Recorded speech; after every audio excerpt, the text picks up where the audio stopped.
Hello, welcome back.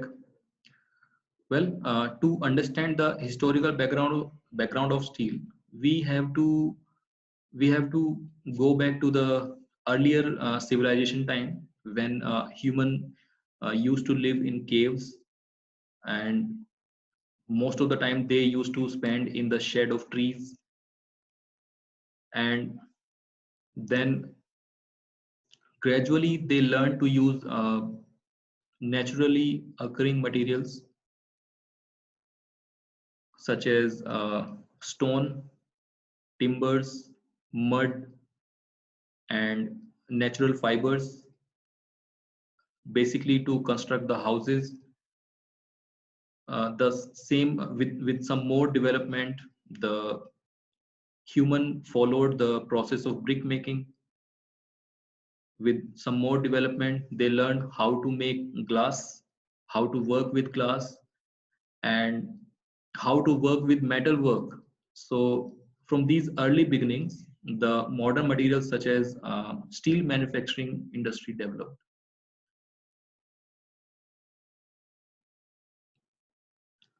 So the steel has been known since 3000 BC, as we find some traces of the use of steel. One of the steel called foam steel, it was used in the 500 to 400 BC. There are some evidence that is being found where the humans used this type of steel. So this foam steel is called because there are some air voids in the material microstructures.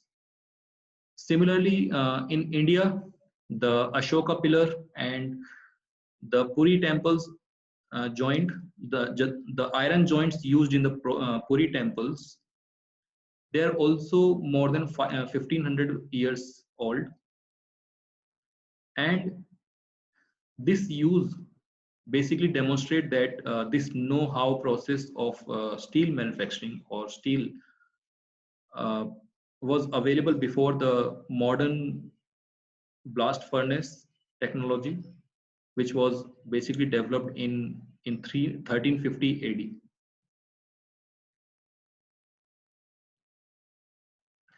In the later part of 18th century, large scale of use of iron in the form of cast iron for structural purpose basically started in the Europe. And first major application of cast iron was found in this 30-meter iron bridge. The name of iron bridge is called Brocadale Arch Bridge. It is basically present in the England, and it was constructed in 1779. Uh, over the river, the name of river is Severn. So this use of cast iron, now the cast iron is basically weak in tension. So cast iron was the first iron which is being used in the structure. So this is basically weak in tension, and this cast iron as a primary construction material was continued up to until 1840. Then until the end of 18th century, we know that cast iron was usually obtained from its ore, I mean iron ore, by melting it in the furnace. And in the furnace, the other material which is being charged with the iron ore is charcoal, because the process, I mean, how this process is developed in, we will see this process is being developed in 1740 by Abraham Derby, and he found a way of converting coal into coke, and this has revolutionized the iron making process. The iron so produced called cast iron, and it was very brittle and liable to crack under the strain. But still, as it was the first iron, so it is used in the construction. Well, this disadvantage of cast iron, which that is brittleness and weak in tension. This disadvantage to some extent was overcome by the invention of the another furnace, which is called reverberatory furnace. Now, using this reverberatory furnace, the amount of carbon can be reduced to a very large extent from the iron. And as the carbon is responsible for the hardness of steel, now the steel becomes very ductile. I mean, not steel, the iron becomes very ductile, and the tensile strength of steel, I'm sorry, the tensile strength of iron was enhanced to a very large extent as compared to the cast iron. So this new iron, which is being produced using this reverberatory furnace, is called wrought iron. So the carbon content in wrought iron was very less, I mean less than 0.15%.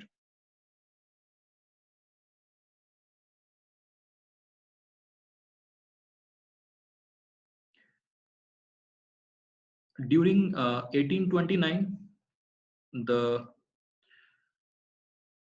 wrought iron chains were used in the Menai suspension bridge, and it was designed by Thomas Telford.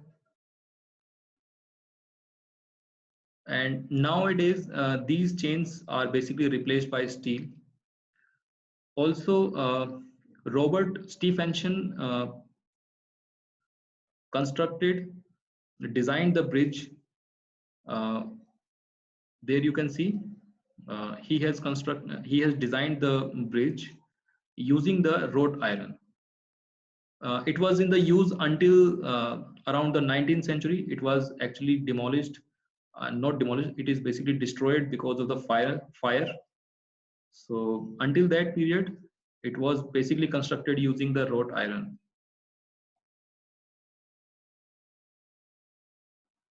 So as steel was first introduced in the 1740 in the form of cast iron, but it was not available in large quantities until the Sir Henry Bessemer process.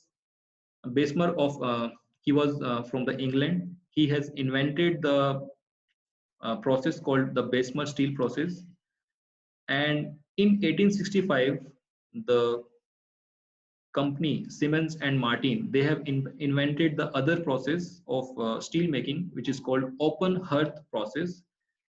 And this, after the invention of these two processes, the steel was extensively produced.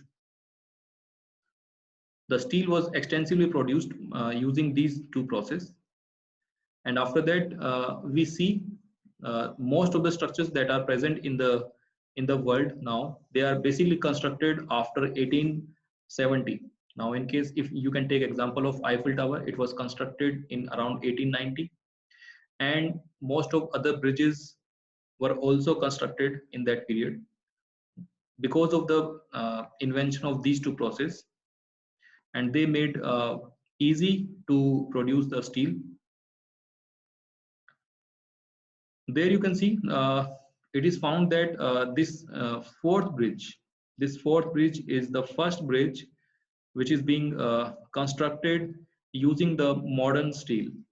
Now, in the modern steel, the carbon content varies from 0.25% to 1.5%, while in case of uh, cast iron, this carbon content varies from 2 to 4%. In case of wrought iron, the carbon content is less than 0.15%. So the carbon content is in the intermediate form, like cast iron has 2 to 4%, and in the wrought iron it is less than 0.15%. But in case of steel that we know today, in the case of steel, the carbon content varies from 0.25% to 1.5%. So the first major structure to use the new steel exclusively was this fourth bridge. This was designed by Fowler and Baker. Riveting was used as a fastening methods until around the 1950, when it was superseded by, obviously, by welding. Bessemer steel production in the Britain ended in 1974 because of some disadvantages of this process, and the last open hearth process was closed in 1980. So these two processes are superseded by another steel making process, which is called basic oxygen steel making, or in short we can say BOS. BOS, basic oxygen steel. The other process which is also used to make steel is called electric arc field method. So in the later part of the 19th century and the early 20th century, newer technology resulted in the better grades and new grades of steel. Today we have several varieties of steel which is made with alloying elements. Now these alloying elements can be carbon, manganese, silicon, chromium, nickel, and molybdenum. So the electric arc furnace method that I have just said, electric arc, it is again in the short form, it is represented by EAF, electric arc furnace method, and basic oxygen steel method. So these two methods are used nowadays to produce the steel. EAF is a more sophisticated process, and basically the very much, the important alloys and like stainless steel, it is being produced using EAF method, while BOS method is used for the normal structural steel. So in the next part, we will cover, sorry.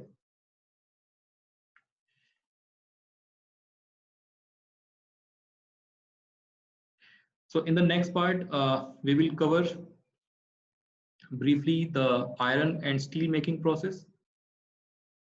Thank you.